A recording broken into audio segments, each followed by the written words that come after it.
예, 안녕하세요. 2017년 4월 10일 생선장수 부동산 염장지르기 시작하겠습니다. 아유, 들어올 땐 쉬워도 나가긴 어려운 지역주택조합. 예정된 사업 진행 안 돼도 이미 탈퇴 불가. 납입금 못 받을 수도 신중하게 가입을. 조합 탈퇴를 추진 중에 있었던 분이 이제 이야기가 있네요. 근데 그 조합원 규약에 탈퇴 조건과 납입금 환불 규정이 있지만 조합에서 차일피일 미뤄 속이 타들어간다. 지역주택조합이 활성화되는 것과 동시에 관련 분쟁도 이어지고 있다. 조합과 대행사 간 분쟁, 조합 내에서도 조합원 갈등, 대행사의 허위 과장 광고를 둘러싼 분쟁 등이다. 특히 조합원 탈퇴 납입금 반환 등에 관한 내용이 주를 이룬다. 전문가들은 조합마다 관련 규약이 다르기 때문에 꼼꼼히 확인한 뒤 가입할 것을 당부했다. 예, 꼼꼼히 확인해서 가입할 정도 되면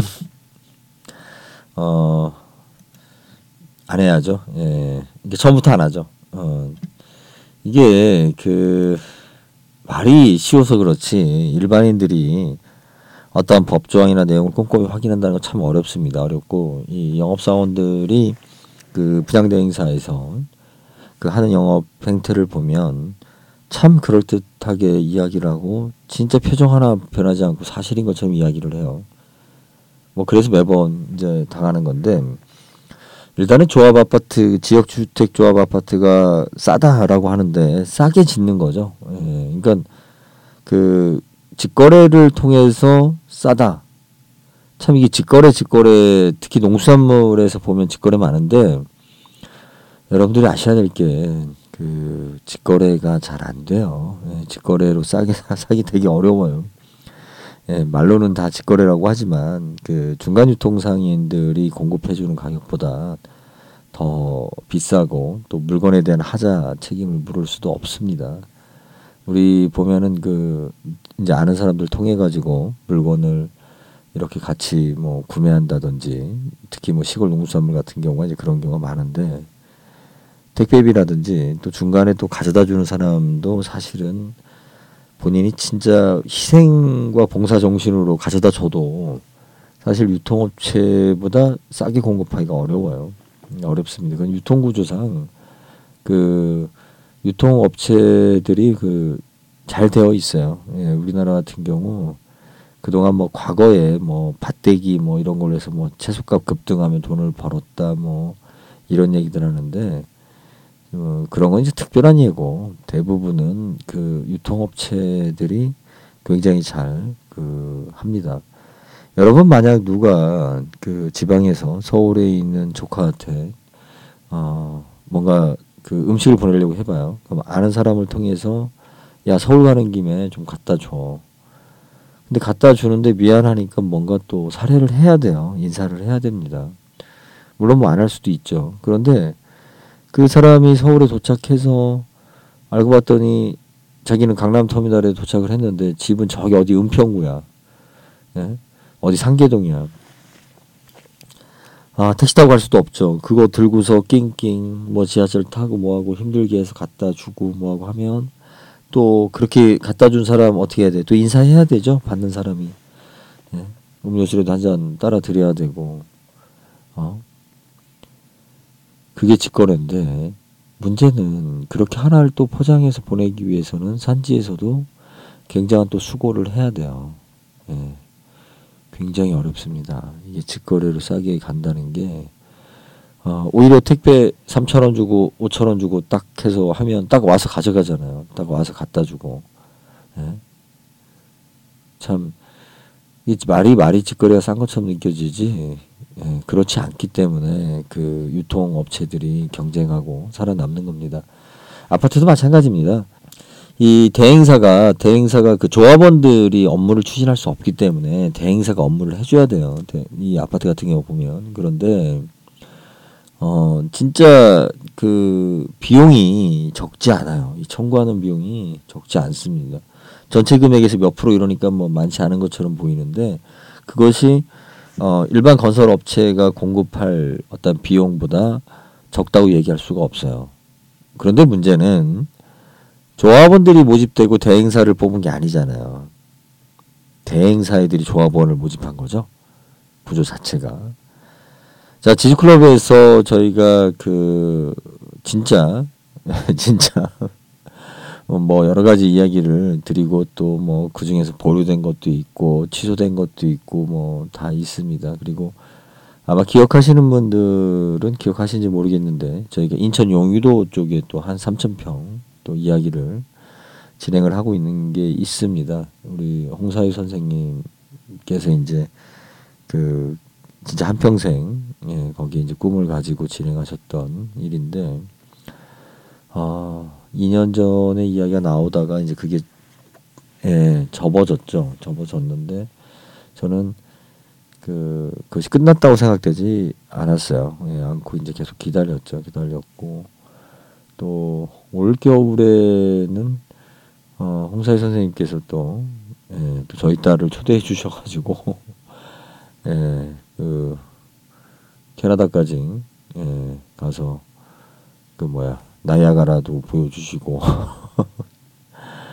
이따가 왔는데 참 제가 죄송스러워가지고 이제 인사를 좀 드리려고 안 그래도 하고 있었는데 건강이 좀 안 좋아지셔가지고 그런데 일요일날 뵀어요. 일요일날 뵈가지고 토요일이죠. 토요일날 뵈서 점심 식사하고 저녁 또 우레옥 냉면을 좋아하세요. 냉면을 굉장히 좋아하시기 때문에 같이 하고 또 많은 이야기하고 조만간에 좀 다시 좀 보자라고 이제 말씀을 해주셔서 제가 이야기 드릴 수 있는 거는 이제 제가 가지고 있는 능력에 대한 한계 점을 뭐 모른다고 얘기하면 안 되죠. 그리고 이제 규모가 원체 크고 3,000평이 넘기 때문에 그래서 이제 저희가 홍사유 선생님이 생각하시는 거 하고 또 그 가족분들 또 저희가 생각하는 거 어떻게 이제 풀을 수 있는 해법이 없는가 이제 다시 또 고민을 하고 있습니다. 그러니까 2년 전에 이야기 나왔다가 그쪽에 이제 다시 또 개발 이야기가 다시 나오면서 또 이제 그때는 제시할 때는 가격이 좀 굉장히 쌌거든요. 가격이 아무리 싸도 뭐 또 기본 시세가 단위가 있으니까 평수가 있고 적은 돈은 아니죠. 어찌됐든 뭐 저희가 개발에 참여했으면 좋겠는데 못해도 뭐 좋은 쪽으로 해법을 한번 찾아보자라고 이제 이야기를 나누고 왔는데 문제가 뭐냐면 직거래하고 뭐 직접 시공하면 남을 것 같은데 그 문제가 아니에요. 우리 집도 직접 주인이 직접 챙겨서 집을 접으면 아실 거예요. 내가 이걸 왜 시작을 했지라고. 다 그 시장에 그만큼 대가를 하기 때문에 돈을 받는 겁니다.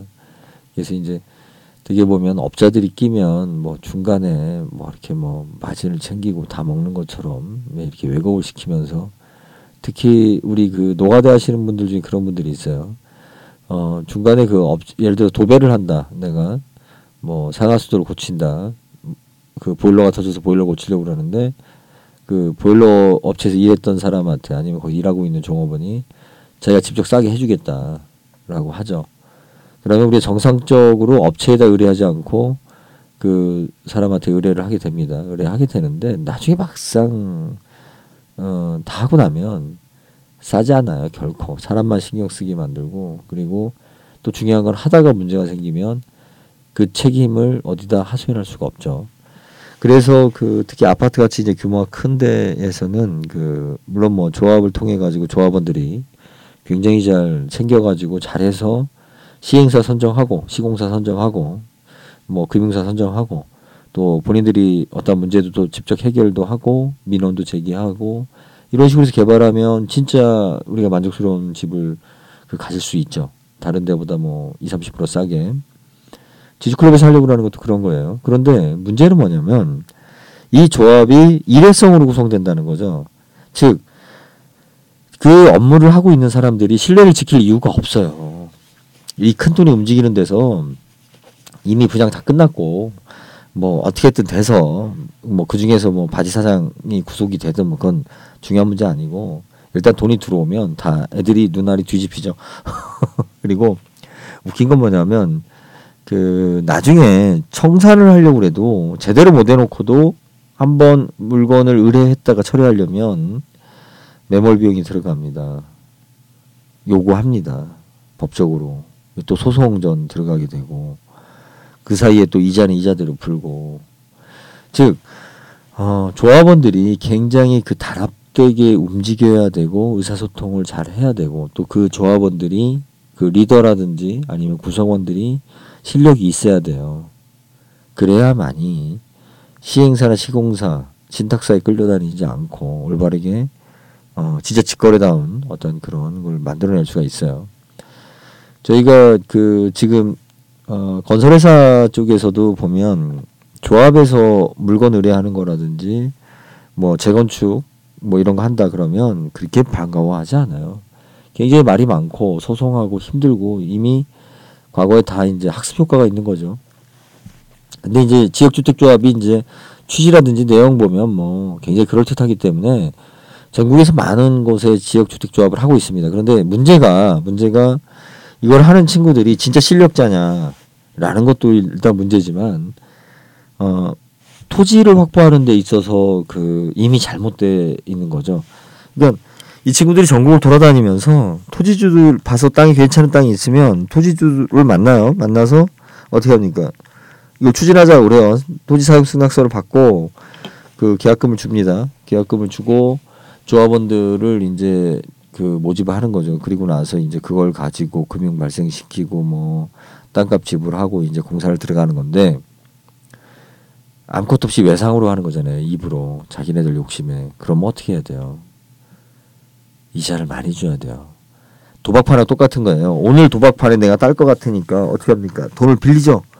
도박판에서. 그러면 그 이자가 장난 아니죠. 그 시간당 몇 시간 있으면 몇 분 있으면 줄 돈인데도 그 이자가 장난 아니죠.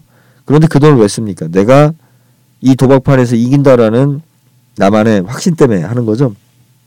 그런 것처럼 지역주택조합을 하고 있는 조합원들이 문제가 아니에요. 조합원들은 그냥 싸다고 하니까 거기 넘어간 사람들이고 세상에 싼 것도 있구나 라고 이렇게 믿고 넘어간 사람들이고 그 조합원을 모집하는 사람들이 문제인 거죠. 물론 뭐 지역 건달도 끼고 뭐 다 이렇게 하는데 뭐예요.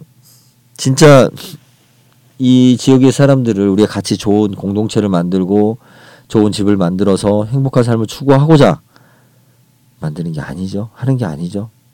예? 거기서 문제가 생기는 거예요. 거기서. 저희가 지금 그 이제 뭐 아직 뭐 구체적인 얘기는 없습니다. 없는데 일단 2년 전에 했었던 이야기를 이제 다시 지금 하는 거기 때문에 용유도 같은 경우도 면적이 이제 꽤 크죠. 네, 꽤 크고 용유역 바로 앞에 있는 곳인데 전제 조건이 있는 거죠.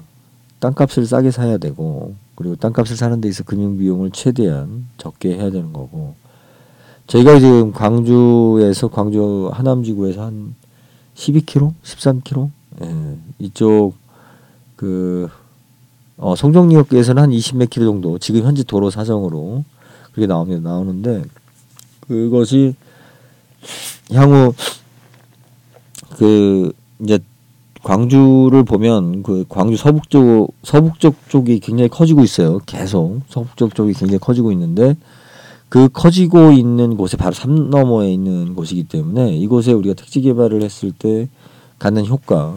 예. 근데 중요한 거는 장기적으로 보고 준비를 했고 또 앞으로도 또 어느 정도 시간을 두고 저희가 그 토지를 확보해 놓았기 때문에 저희가 그 한 달에 8만 원씩 예. 그 이제 땅값을 마련해 가지고 개인당 8만 원씩 마련해 가지고 그 이제 아파트 부지를 만들기 위한 작업을 이제 지금 시작을 했는데 그게 가능한 게 굉장히 오랫동안 작업을 했고 또 하나는 뭐냐면 운영 주체가 뭐예요? 어느 날 갑자기 만들어져서 우리 지주클럽 회원들을 모집한 게 아니고 상당히 오랫동안 또 우리가 주주이고 우리가 같이 함께 하면서 이 멤버들이 구성되고 또 이 안에서 운영진들이 나오고 이런 과정 속 그리고 이것이 그 며칠 만에 뭐 몇 달 만이 아니라 굉장히 오래 준비하면서 가진 신뢰가 있기 때문에 다소 일을 추진하다가 뭐가 좀 잘 안 풀리고 어렵다 하더라도 버틸 이유가 있죠. 이걸 잘 해낼 뚜렷한 목표가 있는 거죠. 저희가 보여주려고 하는 게 그런 겁니다. 예. 우리가 단합돼서 우리가 진짜 한 마음이 돼서 한 뜻이 돼서 움직이면 박근혜도 하야시켰는데 동네 그 뭐 아파트 하나 짓는 게 어렵겠어요. 예. 문제는 불신이 어떻게 됩니까? 비용을 만들어요. 돈을. 여러분들이 우리가 은행에 가서 내가 예금 이자를 몇 프로 안 되는데 은행에 맡기잖아요. 내 돈을 관리해 두려고. 근데 한쪽에서는 더 비싼 이자를 물고 은행에서 돈을 가져다 쓰잖아요. 만약에 둘이 직거래 한다고 합시다.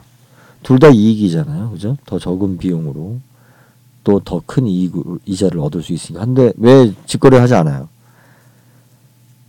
신뢰가 안 되잖아요. 신뢰가. 누가 책임지는 사람이 있어야 될 거 아니에요. 가운데 책임을 지는 사람이. 항상 책임 주체가 어떤 사람인가. 책임 주체가. 그러니까 오히려 지역주택조합 아파트보다 우리가 대형 건설사를 선호하는 이유가 걔네들이 그 브랜드라는 가치로 더 많은 비용을 청구합니다.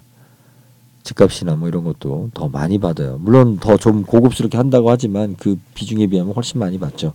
그런데 사람들이 왜 거기를 더 믿어요?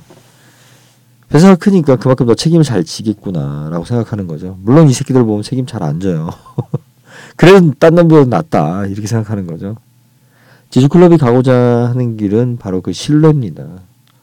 우리 구성원들에게 확실한 신뢰를 보고 만들어져 왔다라고 생각하고 또 앞으로도 그렇게 해나감으로써 우리가 그 자금에 대한 경쟁력에서 이겨낼 수 있는 거죠. 아무튼 지역주택조합 아파트, 뭐 여기 방송을 듣는 분 중에 아마 마음이 아픈 분들도 걱정이 되는 분들도 있을 겁니다. 손절매 우리가 조금 소탐 대신 손해를 봐도 결정을 빨리 하는 게 유리합니다. 더군다나 지금 이제 아파트 값이 떨어지게 되면 지역주택조합 아파트 같은 경우는 할인 분양도 못 해요. 왜 못 하냐면 원래 그 브랜드가 없었기 때문에 뭐죠? 그 또 불안한 이 금융비용이나 이런 것이 그러니까 사업 주체가 그 조합원들이라고 하지만 그 대행사들이 짠판에서 그 이루어지는 거니까 이 대행사들이 그 지역주택조합 아파트를 하는 이유가 자기 자본이 없기 때문이에요.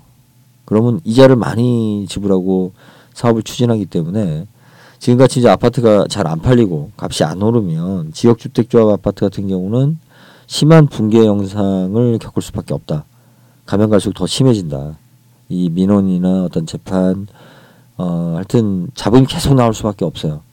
그래서 그 마음고생을 좀 하는 것보다 내가 쉽게 좀 정리를 함으로써 마음을 좀 편하게 할 필요도 있어요. 어차피 좀 손해본 거 연말 되면 또 더 싸게 나올 수도 있는 거니까. 그래서 제가 모처럼 오늘 지역주택조합 아파트 기사가 떴길래 그 봤는데 또 금방 또 포털에서 사라졌어요. 이게 기사가 아마 또 항의가 들어왔는가 보죠. 그동안 제가 지역주택조합 아파트 참 그 많이 이야기를 해왔는데 판단은 어차피 뭐 본인이들이 하시는 건데 중요한 거 하나 세상에는 공짜는 없다. 그런데 참 여기까지 하겠습니다. 감사합니다.